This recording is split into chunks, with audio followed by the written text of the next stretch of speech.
फगत राजनीति गर्न खोज्ने नेपाली जनतासँग नेपालको राजाले पार्टीहरूले जस्तै गर्न खोज्ने सत्य के हो भनिदिए भइगयो नि जनता हिँडिहाल्छ त यस्ता बदमासहरूसँग विदेशीका दलालहरूसँग हिँड्यो नि जनता हो यिनले चाहिँदा नचाहिँदा चाहिँ महत्त्वकांक्षा जनताको बढाए नि के पुरा भयो त जनताको महत्त्वकांक्षा राष्ट्र बचाउनलाई आउँछन् त काठमाडौँका नेवार समुदाय 4 गते सडकमा प्रकाशजी आएनन् भने मैले चाहिँ कालीकोट छोडेर आएको पीडा त मलाई थाहा छ नि हो अनि भोलि हान्छ माथिबाट मिसाइल अनि काठमाडौँका यी महलमा बस्नेहरू कहाँ बस्छन् कहाँ जान्छन् तपाईँले रोल्पा रुकुममा देख्नु भएन भनेपछि 4 गते सडकमा नआउनुको विकल्पै छैन काठमाडौँका बासिन्दा नआउनुको विकल्प छैन मुलुकप्रति गद्दारी गरेको मानिन्छ यो माध्यम सत्तामा जानका निमित्त बनाएको भन्ने अर्थ लगाइयो भने त्यो मूर्खता हुन्छ म व्यक्तिगत रूपमा म सत्तामा जानेवाला छैन म लेखेर दिन्छु यसलाई रेकर्डको रूपमा राखौँ नेपालीहरूले म राष्ट्र संस्था पुनर्स्थापना गरेपछि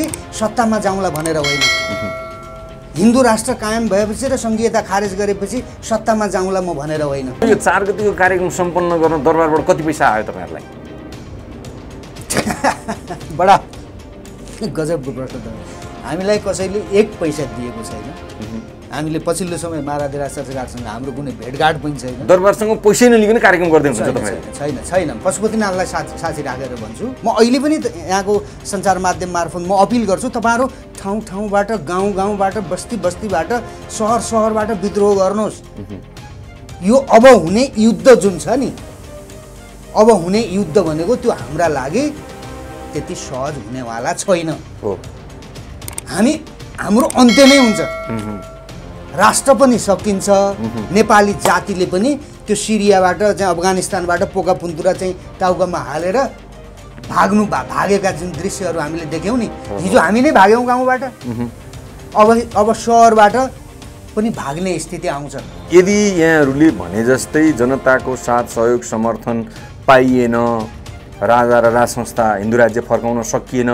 भने यो देशको अवस्था के हुन्छ राजादेखि रङ्कसम्मलाई सुनाउने हो यो कुरा एक ठाउँमा उभिने कि नउभिने देश मर्न लागिसक्यो जनताले आत्महत्या गर्दैछ रोगले भोगले शोकले के हेरेर बस्या हेरेर चाहिँ के बस्या भनेपछि राजादेखि रैतीसम्मलाई जगाउनु छ 4 गते भन्ने हो अरु के भन्छन् मलाई थाहा छैन समयमा तपाईं केही गर्नुहुन्न नि समय घर्किसकेपछि तपाईलाई कसैले पनि मान्दैन मान्नु पनि हुँदैन किन मान्ने मैले यो 3 दशकमा 5 जना सेनापतिलाई भेटेको छु हजुर कसैले पनि बन्दुक लिएर सडकमा उत्रिने र शासन हातमा लिने कुरा त्यो त कहाँको कुरा छोड्दिनुस् त यिनले यी जज साहबहरूले विदेशीका दलालहरूले लादेको संविधानलाई बोकेर बसे यो देश अप्ठ्यारोमा गयो भने के गर्नुहुन्छ तपाईं भनेर सोध्नसम्म सकेन यिनीहरूले नेपालका नेताहरूलाई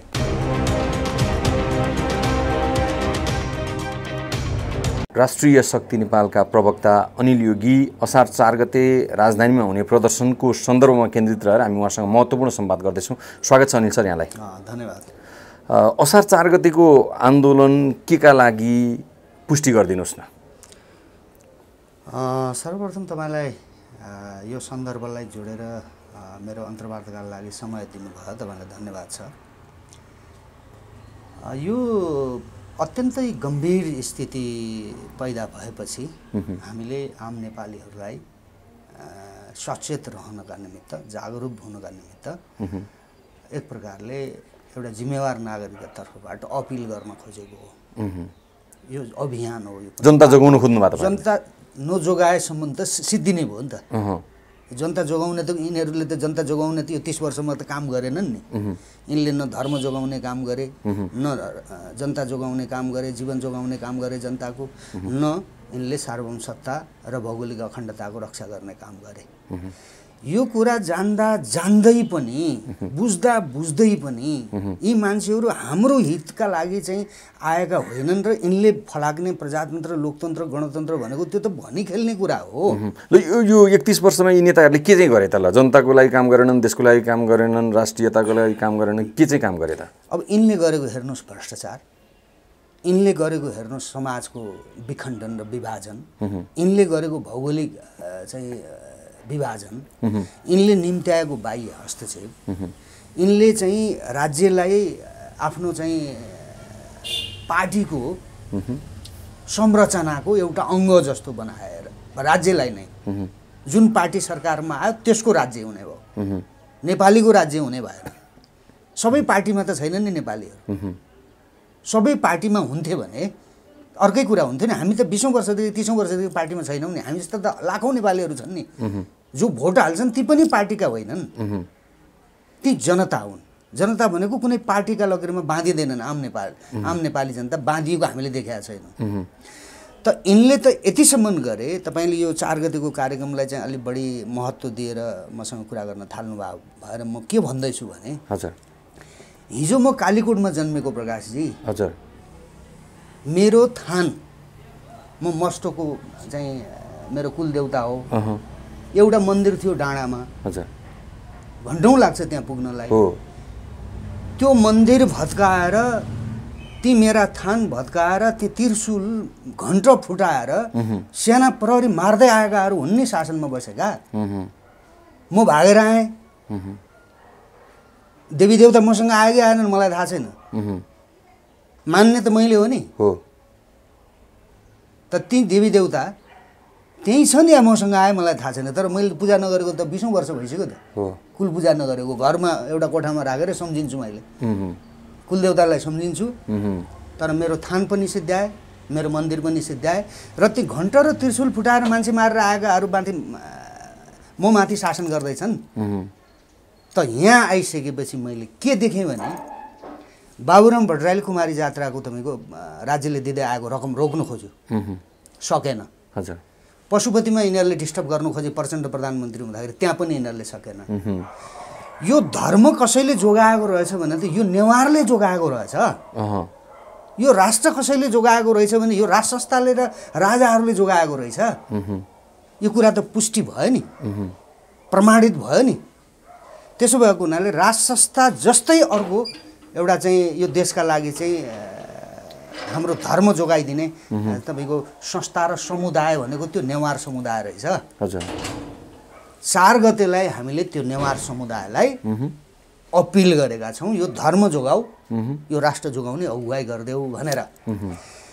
10 वर्षको युद्ध लडेको प्रचण्ड र बाबुराम आएर यहीँ भद्रकालीमा नाचेनन् भने, 62-63 को आन्दोलनमा काठमाडौँको जनता उत्रेको हो नि, जानेर नजानेर, बुझेर नबुझेर उत्रेको त हो नि।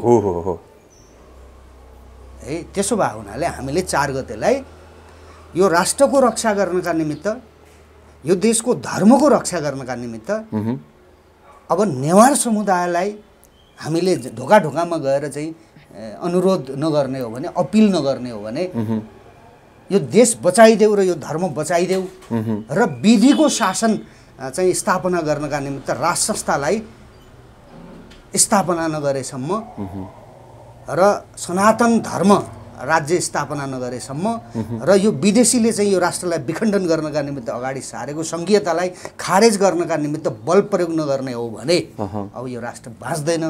ल आउनुहोस् भनेर राष्ट्र बचाउनलाई आउँछन् त काठमाडौँका नेवार समुदाय 4 गते सडकमा। प्रकाशजी आएनन् भने मैले चाहिँ कालीकोट छोडेर आएको पीडा त मलाई थाहा छ नि। अनि भोलि हान्छ माथिबाट मिसाइल अनि काठमाडौँका यी महलमा बस्नेहरू कहाँ बस्छन्, कहाँ जान्छन्? तपाईँले रोल्पारुकुममा देख्नु भएन? 4 गते सडकमा नआउनुको विकल्पै छैन काठमाडौँका बासिन्दा। नआउनुको विकल्प छैन, मुलुकप्रति गद्दारी गरेको मानिन्छ। मलाई म तपाईँको अन्तर्वार्ताका माध्यमद्वारा म के अनुरोध गर्छु, के अपिल गर्छु भने यो माध्यम सत्तामा जानका निमित्त बनाएको भन्ने अर्थ लगाइयो भने त्यो मूर्खता हुन्छ।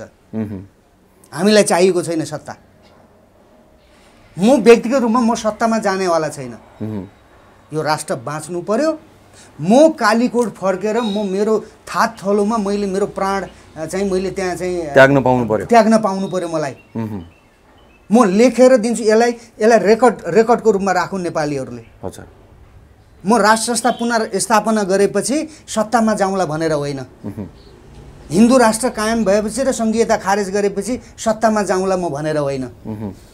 तपाईँलाई भन्छु 1, 2, 3 म जान्न। ल को जाने हुन् तिनीहरू नै जाउन्, तर मलाई देश त चाहियो नि त। किन तपाईँ सक्षम मान्छे होइन? तपाईँ जतिको नेतृत्व चाहिएन नेपालीलाई, नेपाल जोगाउनलाई, देश जोगाउनलाई, तपाईँ पन्छिन मिल्छ। अब यो चाहिँ के हो भने हेर्नुहोस्, यो एउटा काल्पनिक कुरा हो। मलाई के लाग्छ भने जबसम्म यो देश रहँदैन तपाईँले यो देशको चाहिँ मन्त्री हुन्छु, प्रधानमन्त्री हुन्छु, स्वाधीन भएर म चाहिँ एउटा नागरिक जीवन बाँच्न पाउँछु र यो देशको चाहिँ उत्थानको चाहिँ परिकल्पना गर्न पाउँछु, म मेरा विवेकका आधारमा यो देश चलाउन पाउँछु भन्ने कुरा त सकियो त। दलाल नभइकन नहुने भयो नि। या त भारतीय दलाल हुनुपर्ने भयो, या त अमेरिकन दलाल हुनुपर्ने भयो, या त चिनिया दलाल हुनुपर्ने भयो। त दलाल हुन नसक्ने मान्छेहरूका लागि देश छ यो देशमा म मन्त्री हुँला, प्रधानमन्त्री हुँला, त्यो कल्पना गर्न सकिन्छ? अब सम्भव छ त्यो? म त देख्दिनँ त्यो सम्भव। होइन, यहाँले भने जस्तो भयो भने त सम्भव छ नि, किन छैन? नेपाली जनताले बुझे देश जोगाउनु पर्यो, राज संस्था फर्काउनु पर्यो भनेर जनता सडकमा उद्रियो भने त त्यो त सम्भव छ त। ल, तपाईँले भनेकै जस्तो जनताले बुझेका हुन् भने तपाईँको र मेरो बिचमा भएको यो संवादलाई जनताले ध्यानपूर्वक सुनेका हुन् भने बिना संविधान, बेलायतमा संविधान छैन नि, छैन, नेपाली जातिका अनुहार हेरेर नेपाली जनतालाई न्याय दिने, नेपाली जनतालाई देश दिने, नेपाली जनतालाई सुरक्षा दिने, नेपाली जनताको भोलिको भविष्य चाहिँ यो हो भनेर देखाइदिने त्यो परिकल्पना र त्यो खालको चाहिँ विवेक राख्छौँ हामी। दिउन् न त एकचोटि। हाम्रा लागि हामी आफै कानुन बनाउँछौँ, एउटा पेजमा बनाउँछौँ। राष्ट्रघात गरे बापत, नेपाली जनताप्रति बेइमानी गरे बापत, गद्दारी गरे बापत, भ्रष्टाचार गरे बापत र विदेशीहरूसँग नचाहिँदो सम्बन्ध चाहिँ राखेर आफ्नो देश कमजोर बनाउने र आफू चाहिँ मिठो खाने र चाहिँ राम्रो लगाउने परिकल्पना गरे बापत के दण्ड बेहोर्नुपर्छ हाम्रा लागि हामी आफै कानुन बनाउँछौँ, यो कानुन हो मलाई भनेर देखाउँछौँ हामी। अवश्य पत्याउँछ नेपाली जनताले हामीलाई? ल, पत्याउँछ भने ल जा। यो कुनै यो नक्कली समस्या हो होइन, सच्चा देशभक्त नेपालीले त पत्याउँछ तपाईँहरूको कुरा। त्यो समय आयो भने त प्रकाशजी तपाईँले यो कुरालाई हामी आत्मसात गर्छौँ र त्यो जिम्मेवारीबाट बाहिर हट्दैनौँ। फेरि किन भाग्ने? यो पुर्खाहरूले रगत बगाएर हाम्रा पुर्खाहरूको चाहिँ पृथ्वीनारायण शाहले त अगुवाई गरे हो, हाम्रा पुर्खाहरूले बलिदान गरेका छ नि। अनि विदेशीको दलालहरूले चाहिँ मनपरी गर्न पाउने अनि हामीले यो देशको शासन सत्ता सञ्चालन गर्न नपाउने भन्ने पनि होला त। त्यो कुरा पनि मानिएला त? मानिँदैन नि त। जनताले चाहिँ बुझ्नु पर्यो। तपाईँको 7 सालदेखि अहिलेसम्म गण्डक बेचियो, तपाईँको कोशी बेचियो, महाकाली बेचियो, सेती बेचियो, कर्णाली बेचियो, के बेचिएन भन्नुहोस् न? बाँकी के छ? के बाँकी छ हामीसँग? अब नेपाली युवाहरू बेचिए 80 लाख हो, छोरीचेली बेचिए। त्यो त कुरै नगरौँ, त्यो त लाज लाग्छ र म भन्दिनँ। आमा बेच्नेहरू शासनमा आयो नि, त्यसलाई भन्यौँ हामीले लोकतन्त्र, प्रजातन्त्र। आफ्नो देशको दाजुभाइ जो 20-25 वर्षको युवाको विवेकै बलियो भएको हुँदैन, त्यसलाई न तालिम छ, न कुनै शिक्षा छ, न भाषाको शिक्षा छ, न धर्म के हो, कसका राष्ट्रमा जाने हो, केही पनि छैन। यो त पागलखाना बनाएर बेच्या होइन नेपाली युवाहरूलाई? यो त अपराध हो नि। अरूको देशले चाहिँ सस्तोमा हायर गरेर आफ्नो देश बनाउने, यिनीहरू चाहिँ आफ्नो देशको युवाहरूलाई विकासमा लगाउनु छोडेर, आफ्नो देशको चाहिँ उत्थान र प्रगतिका निमित्त काम गराउन छोडेर आफ्नो युवाहरूलाई बेचेर बाँचिराखेका होइन नि दलालहरू। रूपमा हेर्दा यो देश नेपाल हो, सारमा हेर्दा खोक्रो भइसक्यो, केही पनि छैन। यो त विदेशीका देश बनाउने मजदुर उत्पादन गर्ने कारखाना बनाए यिनीहरूले। 46 पछि आयो भने प्रजातन्त्र, जनताको व्यवस्था भने पत्याए नेपालीहरूले। त त्यसो भएको हुनाले हामीले के भनेको हो भने प्रजातन्त्र आजको युग भनेको प्रजातान्त्रिक युग हो। तर के प्रजातन्त्रले देश मास्न भन्छ? अवश्य भन्दैन। प्रजातन्त्रले युद्धको चाहिँ आमन्त्रण गर्दैन। प्रजातन्त्रले भ्रष्टाचार चाहिँ गर्नका निमित्त अभिप्रेरित गर्छ शासकलाई? पाइँदैन। प्रजातन्त्रले विदेशीहरूको चाहिँ हैकम चाहिँ चल्ने गरिकन चाहिँ शासन व्यवस्था सञ्चालन गर्न भन्छ? त्यो परिकल्पनै गर्दैन नि। भन्दैन त। त्यही गरे त यिनीहरूले। हिजो कसैले बनाएको थियो, अहिले कसैले बनाएको छ भन्छ। कसको सत्ता यो? यसका विरुद्ध 4 गतेदेखि जनआन्दोलन सुरु भयो। यो बुझ्दा हुन्छ नागरिक? 4 गते हामी नेपालीहरूलाई, आम नेपालीलाई, राजधानीको जनतालाई त विशेष अपिल हो यो। हजुर है, आम नेपालीहरूलाई तपाईँहरूले एकचोटि ठन्डा दिमागले सुनिदिनुहोस्, बुझिदिनुहोस्। नेताको हुने, नेता कसलाई बनाउने, शासन कसले हाँक्ने, शासन कस्तो हुन्छ, साँच्चीकै शासनमा जनता कति सुरक्षित हुन्छन्, राष्ट्रको सार्वभौमसत्ता र भौगोलिक अखण्डता बलियो हुन्छ कि कमजोर हुन्छ शासनमा, त्यो हामी देखाउन सक्छौँ। नेपाली जनताकै बिचबाट आउने मान्छेहरूले गर्ने हो, अवश्य यो कुनै अर्को लोकबाट आएर गर्ने कुरा होइन। यो हामीले भनेको के हो भने राज संस्थाले यदि यो देश बचाउनका निमित्त उहाँहरूले प्रयास नगरेको भए आज हामीसँग देश नहुने रहेछ नि। 17 सालमा राजा महेन्द्रको जन्म नभएको भए हामीसँग देश नहुने रहेछ नि। त्यो बेलामा चाहिँ भौतिक रूपमै मन्त्रीमण्डल क्याबिनेटमा चाहिँ भारतीय प्रतिनिधि बस्थ्यो, उसका सैन्य टुकुडीहरू थिए देशमा।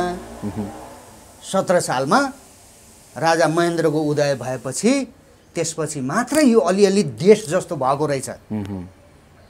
त्यसपछि यति लामो समय कुरेर 46 साल ल्याए यिनीहरूले। त 46 सालपछि हेर्नुहोस् त देश कस्तो बनाए।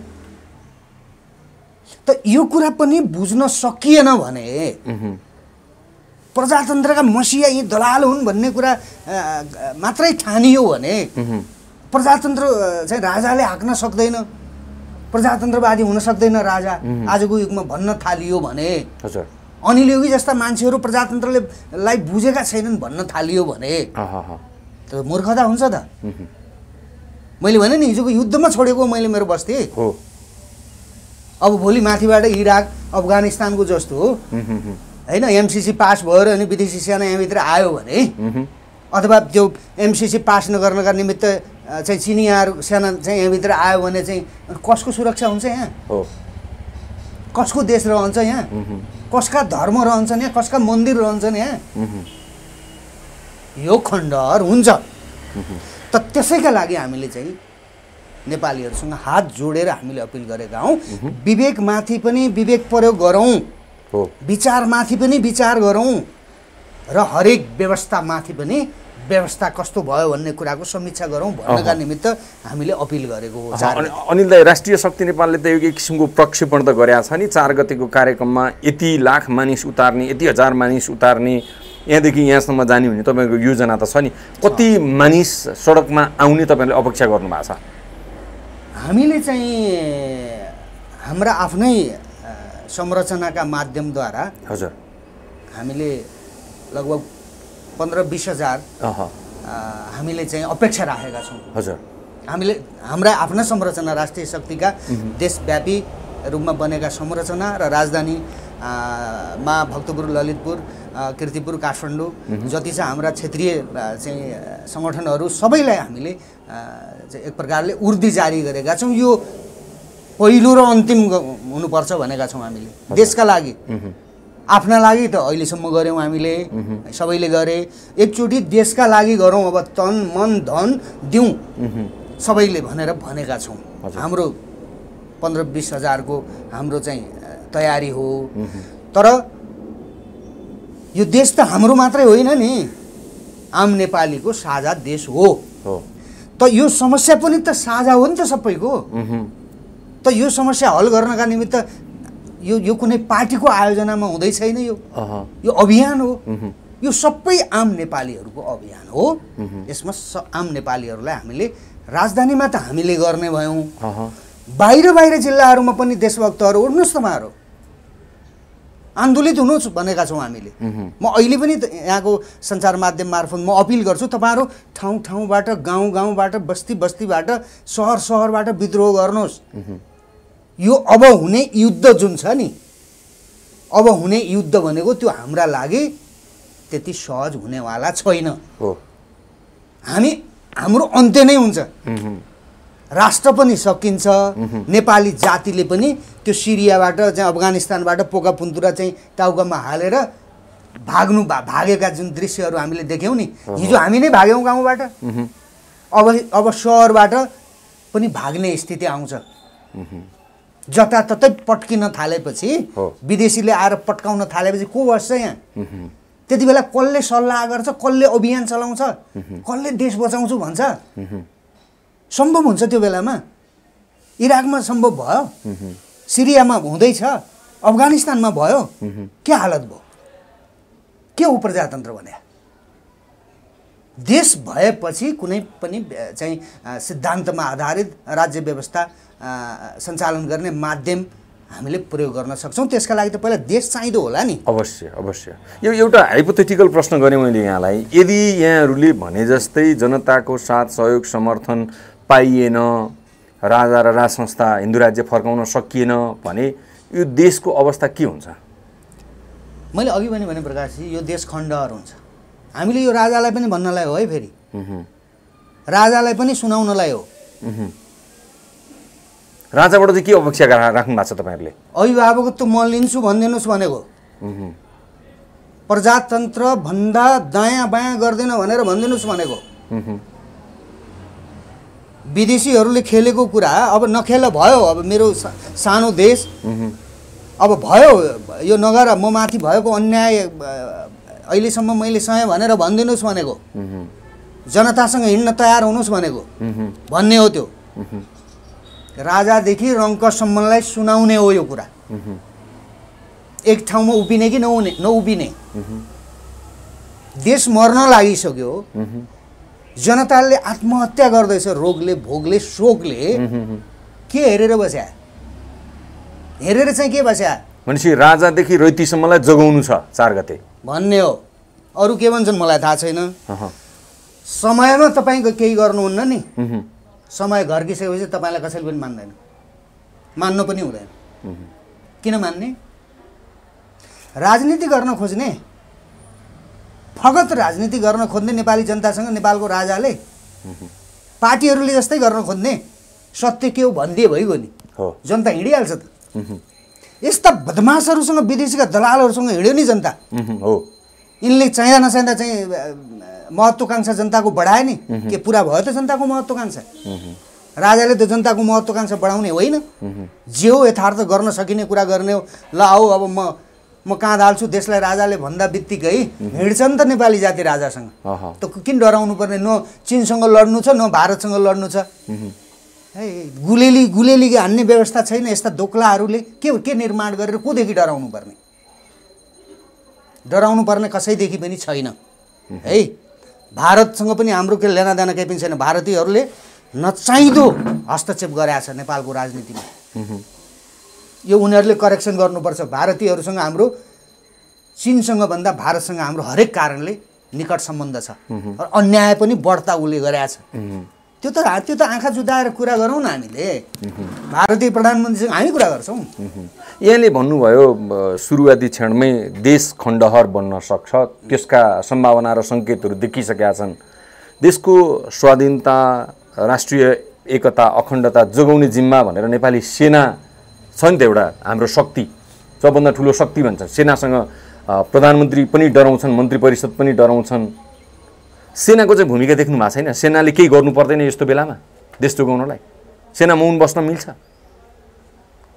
तपाईँले भनेको प्रश्न अनुसार त्यो विवेक उनीहरूले राख्दा हुन् त, त्यो भावना उनीहरूमा देशभक्ति हुँदो हो त है।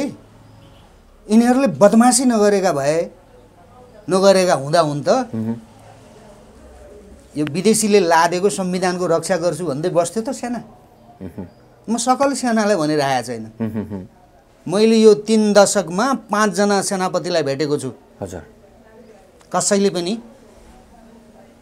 बन्दुक लिएर सडकमा उत्रिने र शासन हातमा लिने कुरा त्यो त कहाँको कुरा छोडिदिनुहोस्। त यिनले यी जर साहबहरूले विदेशीका दलालहरूले लादेको संविधानलाई बोकेर बसे।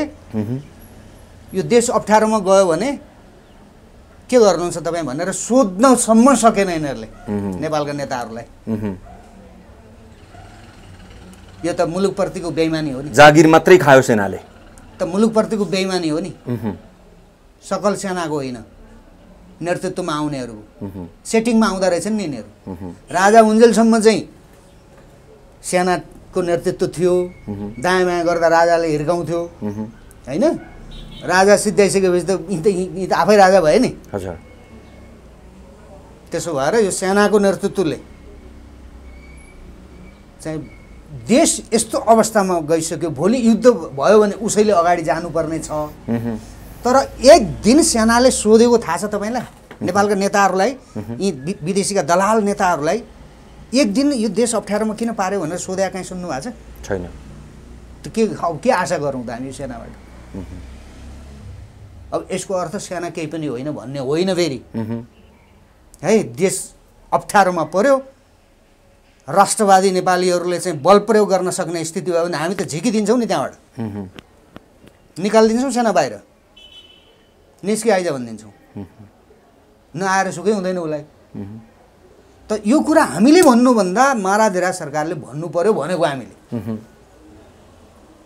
नेपाली जनता, नेपालको सेना, नेपालका अन्य सुरक्षा अङ्गहरू र आम नेपालीहरूलाई नेतृत्व म दिन्छु, अभिभावकत्व म दिन्छु, ल अब विधिको शासन चलाऊ आऊ हो भनेर उहाँले भन्नु पर्यो। राजाले यहाँले भने जस्तै अपिल गर्न नसक्नुको पछाडिको कारण चाहिँ तपाईँहरू जस्ता जो राजावादी हुनुहुन्छ उहाँहरूलाई नै विश्वास गरिरहनु भएको छैन भन्ने पनि एउटा विश्लेषण सुन्न सकिन्छ। त्यो पनि यथार्थ हो, त्यो पनि यथार्थ हो। जसको तपाईँको सिद्धान्त नै मिल्दैन है, कम्युनिस्टको चाहिँ मार्क्सवाद र अनि काङ्ग्रेस प्रजातन्त्रवादी भन्नेहरूको समाजवाद एउटै हो त?